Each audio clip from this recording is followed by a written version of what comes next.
hell in New York City, and I'm about to go to my 8-year high school reunion, which seems so fucking long ago. And before I did that, I wanted to briefly come and talk to you about this news about Girl Meets World being canceled, which I can honestly say I'm not too torn up about, but I do know that I've spoken about this show a few times in the past, so I wanted to kind of put my final nail on why I'm not mourning Girl Meets World, nor do I think it really added that much to the larger sphere when we talk about female diversity and female friendship.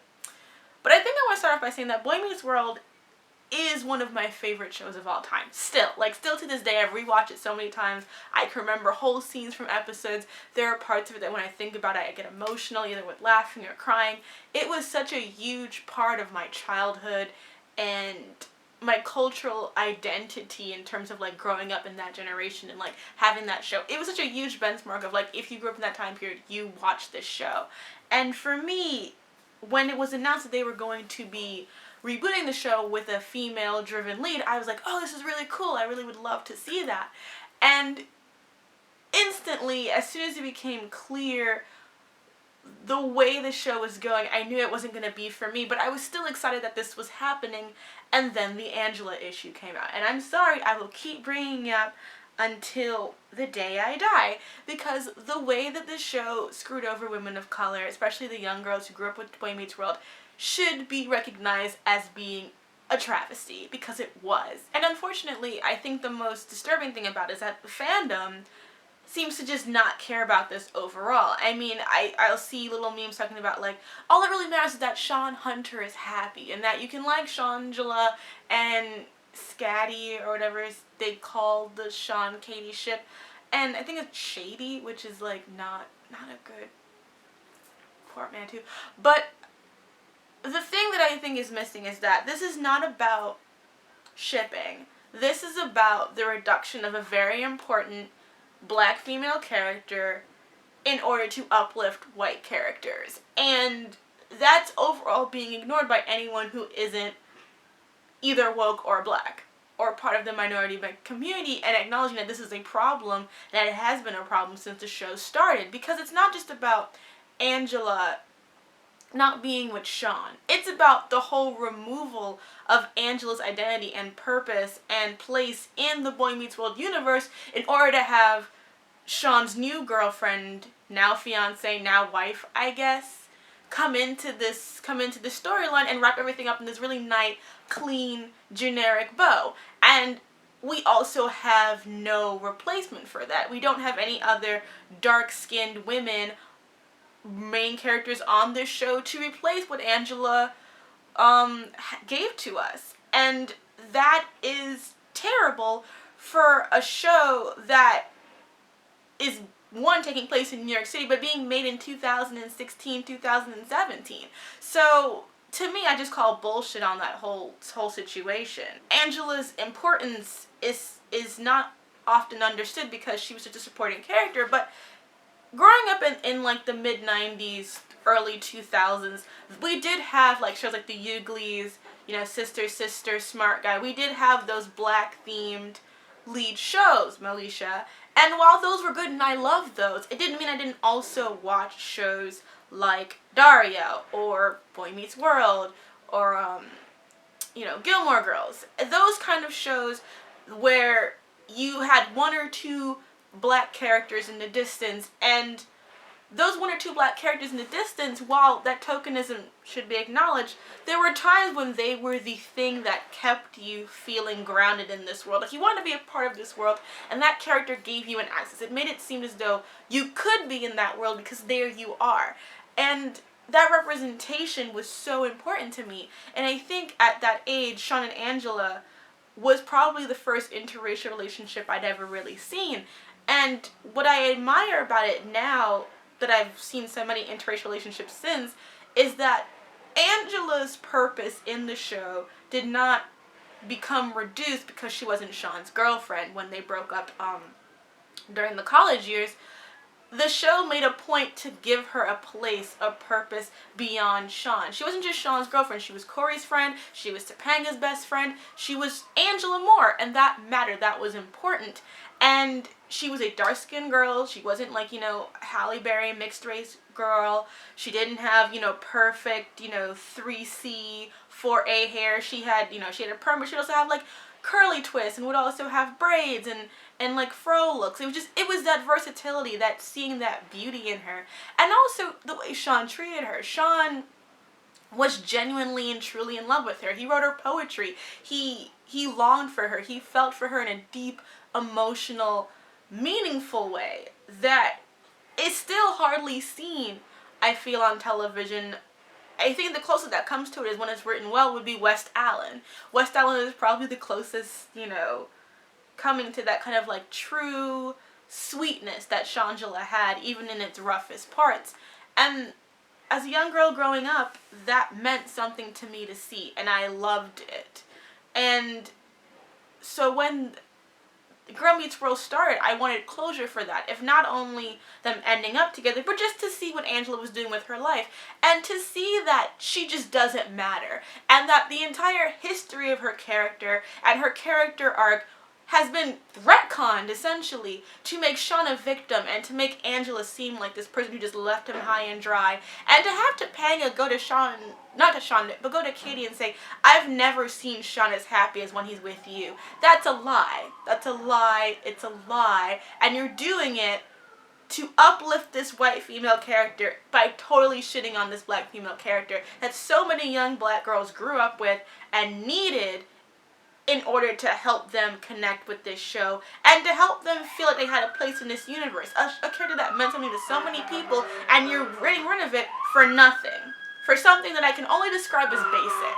Just pure basicness. And I apologize for this noise. It is ruining my anger rage.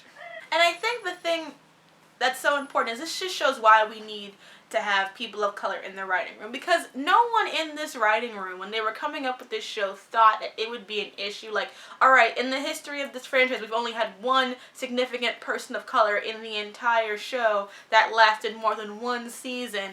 Maybe we shouldn't reduce them completely so that the blonde white ladies can be happy. Like, you know, it's these simple fucking, like, easy social things that you should be able to think of if you're writing room writing in 2016. And the fact that these things are treated as if like just reduced to shipping, or like, you know, we want to try to mature relationship. Sean and Katie are not a mature relationship. You guys, like, that's the thing that I think boggles me the most, is that they talked about how it wasn't good writing for Angela and Sean to be together because it wasn't realistic. Nothing about Girl Meet World is realistic. This show is even more campy and Disneyfied than some shows that came out on the Disney Channel in Disney Channel's prime. Like, this is cheesier than That's So Raven, Lizzie McGuire. Like, so for the show to try to pretend that it's doing some kind of nuanced writing and writing about some secret depth, they're not doing that. They're not. And it says something that they chose this character to be the one to be screwed over so that Maya can have a dad and that she and Riley can be like almost sister, cousin things. It's just, it's corny, it's trite, it's not deep.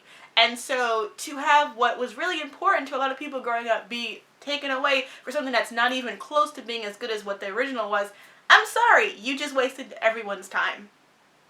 And I think the one thing that people really classed onto with this show is the idea of the female friendship between Riley and Maya. And I get that. It is super, super important to have female friendships put at the forefront. But can we also stop pretending that when we do this, we're not always talking about white women friendships? Because it bothers me that having female friendship is treated as like, we need to see more of this, as if we haven't had shows that have female friendship between white women all the fucking time.